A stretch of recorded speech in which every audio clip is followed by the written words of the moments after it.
こんにちは。これで私のプレゼンテーションを始めます。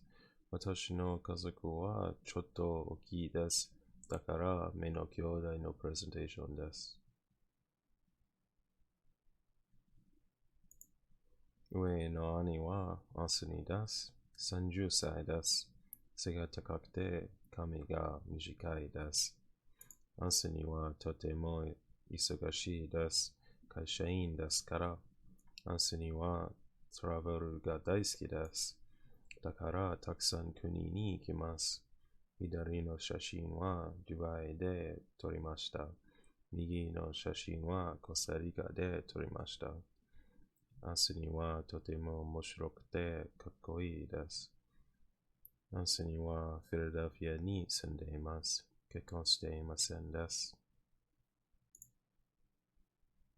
目の兄はラミンです。26歳です。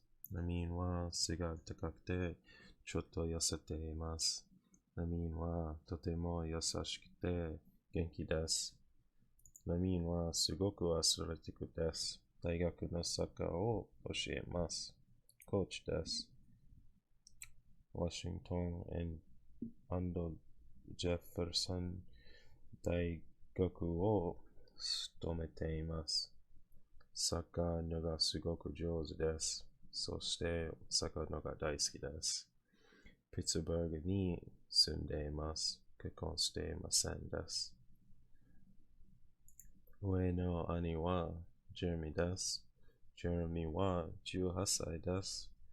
ジェレミーはとても背が低くて目が大きいです。ジェレミーは結婚しています。二人子供がいます。レミとライアンです。左の写真はレミです。右の写真はライアンです。ジェレミーも会社員です。料理するのがすごく上手です。そして、ジェレミーは元気だ、親切です。母をよく電話するのが好きです。たくさん話します。目の兄はジェアです。ジェアは21歳です。ジェアはとても綺麗だ。かっこいいです。ジェアをちょっと背が低くて、髪が短くて、目が大きいです。ジェアはすごく元気だ。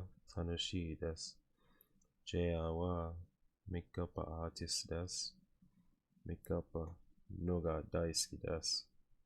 フィラデルフィアに住んでいます。結婚しませんです。これで私の家族のペットです。サシャは私の猫です。ジャックはジェレミーの犬です。ヒューゴはアンソニーの犬です。これで私のプレゼンテーションを終わります。